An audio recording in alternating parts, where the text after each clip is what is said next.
بسم اللہ الرحمن الرحیم۔ السلام علیکم ورحمۃ اللہ وبرکاتہ۔ اللہ کیوں ہمیں مصیبت اور آزمائش میں ڈالتا ہے؟ محترم ناظرین، اللہ تعالیٰ قرآن پاک میں ارشاد فرماتے ہیں، اور تمہیں جو بھی مصیبت پہنچتی ہے وہ تمہارے ہی ہاتھوں کی کمائی ہوتی ہے، یعنی تمہارے گناہوں کا ہی نتیجہ ہوتی ہے، اور اللہ تعالیٰ بہت سارے گناہوں کو تو معاف فرما دیتا ہے۔ اللہ تعالیٰ نے روز اول سے لے کر قیامت تک ہونے والے جملہ امور اور معاملات کو لکھ رکھا ہے۔ رزق، عمر، اولاد، معاش، اعمال وغیرہ، یہ سب مخلوق کی پیدائش سے 50,000 سال قبل ہی درج کر دیا گیا ہے۔ نبی کریم صلی اللہ علیہ وآلہ وسلم کا ارشاد گرامی ہے، اللہ تعالیٰ نے مخلوقات کی تقدیریں زمین و آسمان کی پیدائش سے 50,000 سال قبل سے ہی لکھ رکھی ہیں۔ اسی طرح ہر حادثہ اور مصیبت جس سے آدمی دوچار ہوتا ہے اسے بھی اللہ تعالیٰ نے پہلے سے ہی مقدر میں لکھ رکھا ہے۔ اللہ تعالیٰ کا ارشاد ہے، زمین میں جو کوئی بھی مصیبت ہے، خاص طور پر تمہاری جانوں کے سلسلے میں، اسے ہم نے پیدا کرنے سے پہلے ہی ایک خاص کتاب یعنی لوح محفوظ میں لکھ چھوڑ۔ یقیناً یہ کام اللہ تعالیٰ کے لیے نہایت آسان ہے، لہٰذا ہر آزمائش، مصیبت اور پریشانی کو اللہ کا فیصلہ مانتے ہوئے قبول کرنا چاہیے، اور ناراضی اور ناشکری کے کلمات زبان سے ادا نہیں کرنے چاہیے۔ آزمائش، امراض اور مصائب و آلام میں مومنین کے لیے بہت سے فوائد و ثمرات بھی پنہاں ہوتے ہیں۔ بندہ مومن کے ایمان کا یہ لازمی جزو ہے کہ وہ اس بات پر یقین کامل رکھے کہ وہ ہر چیز جو اللہ تعالیٰ نے اس کے لیے منتخب کی ہے، خواہ وہ خوشی ہو یا غم، بھلائی ہو یا برائی، تنگ دستی ہو یا فراخی، خوشحالی ہو یا تنگ حالی، سب اس کے فائدے کے لیے ہی ہے۔ نبی کریم صلی اللہ علیہ وآلہ وسلم کا فرمان گرامی ہے، مومن کا معاملہ بھی تعجب خیز ہے۔ اللہ تعالیٰ اس کے لیے جو بھی فیصلہ فرماتا ہے وہ اس کے لیے خیر اور بھلائی کا ہی باعث ہوتا ہے، اور یہ اعزاز سوائے مومن کے اور کسی کو حاصل نہیں۔ سیدنا سعد بن عبادہ رضی اللہ عنہ شدید بیمار تھے، تو رسول کریم صلی اللہ علیہ وآلہ وسلم ان کی عیادت کے لیے تشریف لے گئے۔ آپ صلی اللہ علیہ وآلہ وسلم انہیں تکلیف میں مبتلا دیکھ کر فرط محبت سے رو دیے۔ آپ کو دیکھ کر صحابہ رضوان اللہ تعالی علیہم بھی آپ دیدہ ہو گئے۔ پھر آپ صلی اللہ علیہ وآلہ وسلم نے فرمایا، یقیناً اللہ تعالیٰ آنکھ کی اشک باری پر اور دل کے غم زدہ ہونے پر عذاب نہیں دیتا، بلکہ وہ تو اس زبان کی وجہ سے عذاب دیتا ہے یا اس کے باعث رحم فرماتا ہے۔ جب اللہ تعالیٰ کسی قوم کے ساتھ خیر اور بھلائی کا ارادہ فرماتا ہے تو ان کی آزمائش کرتا ہے۔ دنیاوی مصائب و مشکلات زندگی کا ناگزیر حصہ اور اللہ کی طرف سے آزمائش ہوتی ہیں۔ ان کا سلسلہ معمولی مسائل سے لے کر جان لیوا بیماریوں تک ہے۔ ایسی آزمائشیں جہاں بندہ مومن کے لیے تکلیف اور پریشانی کا باعث بنتی ہیں، وہاں اس کے لیے بہت سی خیر اور بھلائی اور ڈھیروں اجر و ثواب کا ذریعہ بھی ہوتی ہیں۔ کافر کی نظر میں مصائب فقط ایک غیر آرام دہ چیز ہوتے ہیں، جبکہ مومن کے لیے اللہ تعالیٰ سے تعلق مضبوط کرنے کا سنہری موقع ثابت ہوتے ہیں۔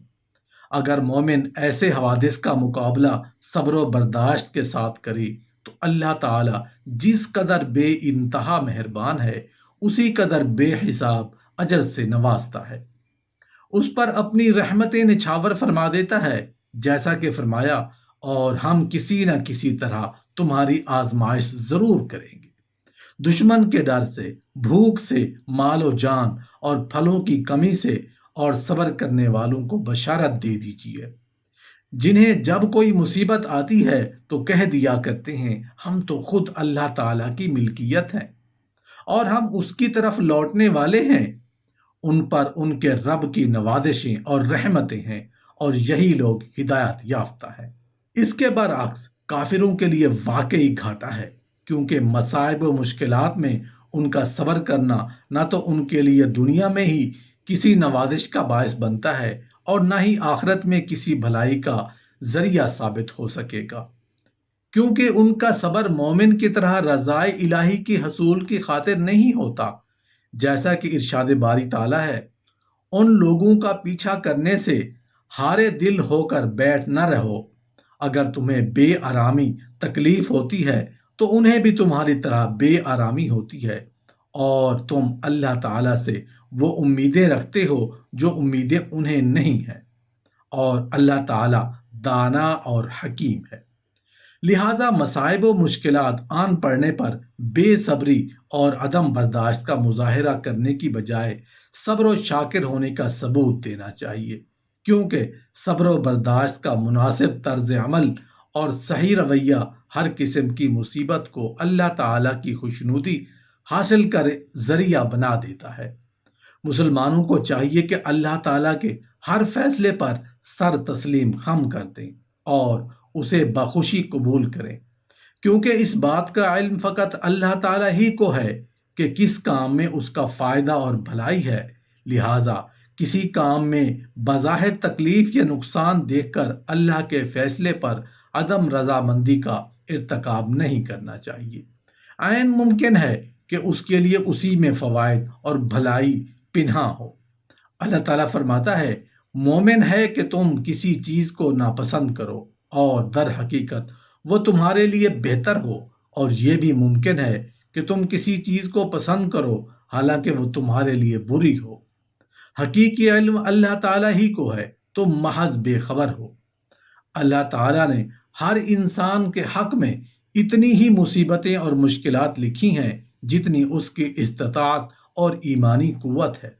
یہ ناانصافی ہوتی اگر کسی کو ایک ہی جیسی مصیبت سے آزمایا جاتا اور ناکامی پر اسی طرح سزا دی جاتی، کیونکہ کچھ لوگ دوسروں کی نسبت صبر کی زیادہ استطاعت رکھتے ہیں، لیکن اللہ تعالیٰ کا کمال انصاف اور شفقت و مہربانی ہے کہ وہ ہر انسان کو اس کی استطاعت کے مطابق ہی آزماتا ہے۔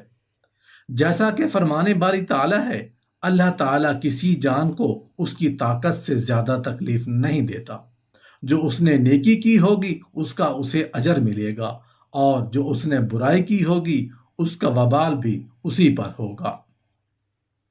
ہر انسان میں مصائب و مشکلات کو جھیلنے کی استطاعت موجود ہے، لہٰذا کسی بھی مرض، دکھ، تکلیف، پریشانی یا مصیبت میں بے صبری کا مظاہرہ کرنا اور رونا دھونا قطعاً حرام ہے۔